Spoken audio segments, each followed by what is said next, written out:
What is up, YouTube? Today we got a Kawasaki 2001 KX125 bottom end that we're going to be disassembling down to the crank. We've already done the stator side, magneto's off, stator. I did loosen up our clutch, our little clutch peak right here. And I did already loosen a few things. So this is in pretty good shape. The hourglass is not bad. It's got some weird bolt right here. We're gonna set that aside.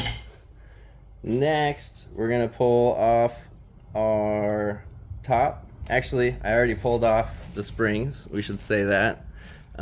If you question any of them, replace them. If not, it doesn't matter which order you put them in. So we're gonna set those aside. We're gonna take off our pressure plate, which is right here. And it's also going to come with our push rod bearing, thrust bearing, I guess it is, I don't know. We're going to set that aside for now. Next, this is going to be a 27 millimeter. I've already loosened it. So we're going to go ahead and take that back off. It's loose. I wouldn't recommend holding this if not, because it might blast your fingers off. So that's off. And then we're going to take our keyed washer. Actually, we could start pulling it a little bit. We'll take our push rod out. Our clutch push rod. Pretty good shape. Not burred up or anything. Then we're going to take our keyed washer. We're going to set that aside. Then we're just going to go ahead and hold these inner little dowels that are kind of protruding. We're going to pull out that, and we're going to set our, this is a clutch boss with the clutch pack. We're going to set this aside for now. And one thing I noticed it was missing was they replaced the clutch, obviously because of this broken pressure plate mount, and they didn't put the rear thrust washer right here. That's pretty important. You're going to want to make sure that is there for yours. It wasn't there for mine. Luckily, they left it on the old basket, so we could put that back on. And this little gold bad boy right here, that's nice. Wisco, however you pronounce it. That's some, I thought it might be Recluse, maybe a Henson. Was not expecting this. Okay, so we're gonna set this aside for now. I think I've got somebody actually that already wants a couple of those parts. He was asking for the aftermarkets. We're gonna take off our idle gear for our kickstart. And right now, if you would like to, we could go ahead and take off our pump cover. But what we're going to do instead is we're going to make a little key for this whole engine, because that's just how I do it. We're going to set our idle gear aside. You want to make sure you check it for slop. You don't want to have any slop on this. Check the bearings, make sure the bearing's good. This is just a copper bearing. Sometimes it can go bad. You know, copper gives. It's a soft metal. So we're going to set that aside. We're also going to set the rest of our clutch parts aside. And normally you might have some oil spilling out too, which is why I have this. But like I said, I've cracked all this earlier.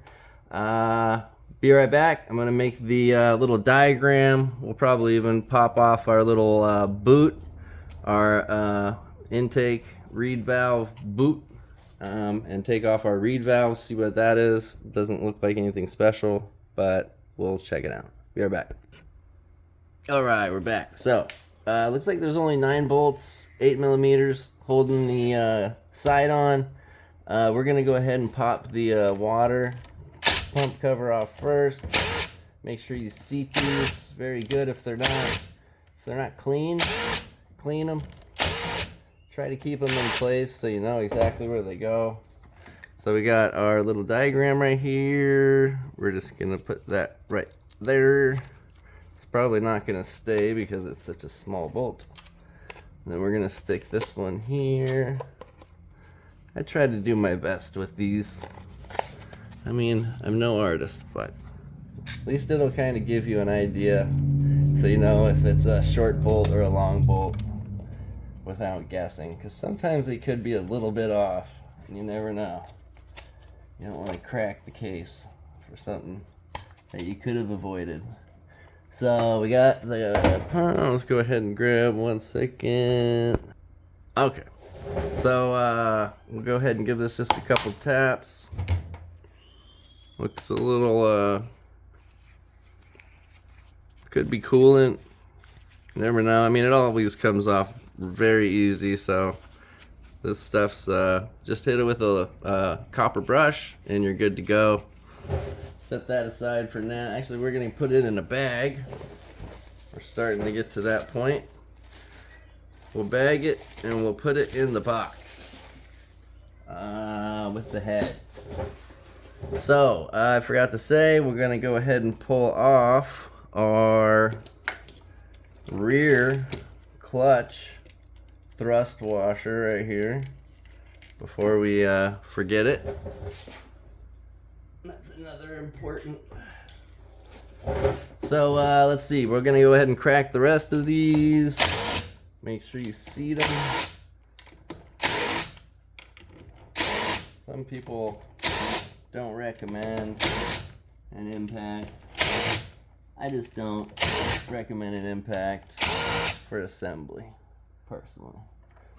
So that looks it. We're gonna go ahead and pull them off. Hopefully they come off easily. I'm gonna put them in this so you don't have to watch me do this. Alright, it's all done. We're gonna set that in the box. We're gonna grab our rubber mallet, give it a couple little taparoos. It does have dowel pins, and you are gonna have this little oil buildup right here, which is gonna start coming down, so make sure you got something that you don't care about. Let's see if that loosened it up. We'll give it a couple tappies. Another little taparoo on the start. Alright, so one thing I didn't mention, if this is dirty at all, your kickstart splines, clean those off with a wire brush, because you don't want to pull it through this this hole right here and burr it up. All right, keep that in mind. So we got our power valve, part of the exhaust power valve. This is our governor right here. This is our actuator rod, and then the rest is on the top. Oh, this is our governor.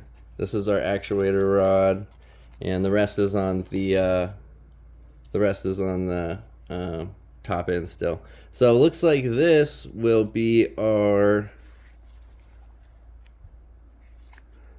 I thought there might be an idler for the water pump. So yeah, that's just our pump gear. Looks like to take that off, you just have to take it from this side. So I'd recommend just holding this pretty good if you have the little tool. I'm not going to go too far into this. Looks like a good case half. I'm going to set it aside for now. We're going to move on.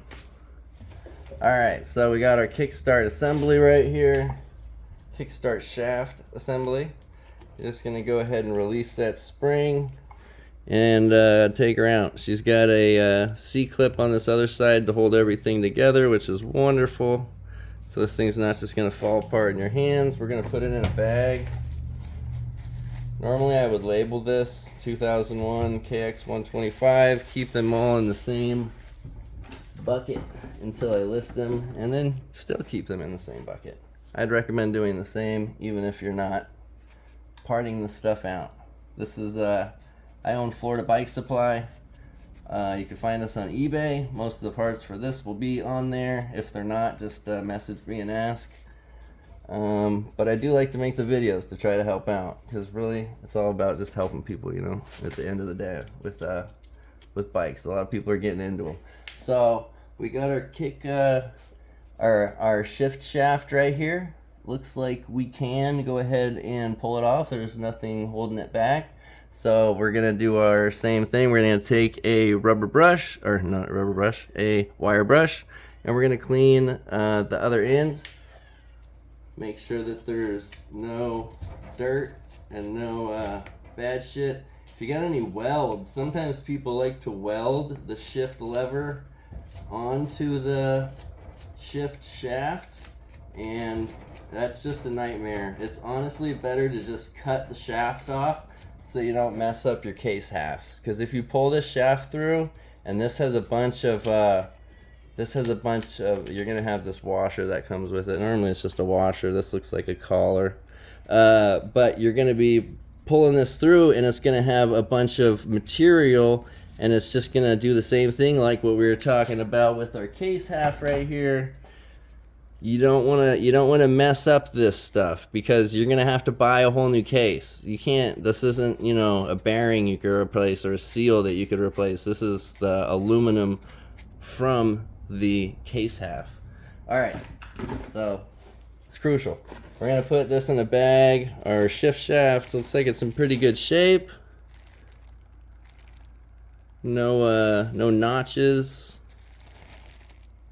I guess I didn't really test the spring integrity, but I'm sure it's fine. This bike worked perfect before I took it apart. It's another big thing. If you know what you're going up against already, then it doesn't really matter, you know. So let's see. We got a circlip that's holding this. We're gonna go ahead and nip that off right now, just before we take the case halves off, or split the case half. So make sure you get that clip off the looks like our transmission, or actually that's our basket shaft. So is that our counter shaft, I believe, transmission counter shaft. Okay, anyway, it's one of those. We're gonna need to put our basket back on for this, but we're gonna use our old one.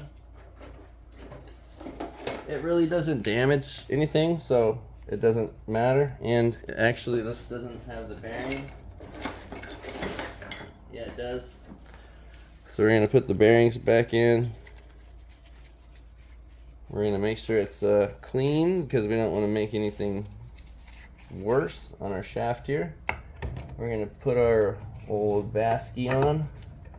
So if you saw it before, this is just the best way I've ever found to take off our primary drive gear, because this thing's on with like 120 pounds of torque. So make sure you get this seated in very well. You probably can't see it. I'm gonna move the camera and hopefully get it back where it was. So because you want to go whichever way you're twisting the nut. So this actually, sometimes these are reverse threaded. So you got to try to look at the thread and see if you could tell. This one actually almost looks reverse threaded. We'll tell here in a second, but we're just gonna do this for now. So we're just gonna say we're doing it standard. So we're gonna be doing it counterclockwise. So we're gonna put that nut right there seated. Make sure you get it in between. Try to get these notches as good as you can. Get this basket nice and flush. You don't want anything to move when you're doing this. And it's a almost flawless method. You're not gonna break any teeth, trust me. All right, I'm gonna set this back.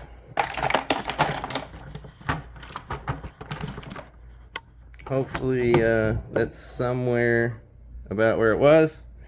So we will, hold on one second. I'm gonna check and make sure the threads.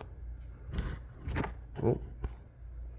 All right, so from what I could tell, it looks just like a standard thread. It's not reverse threaded or anything.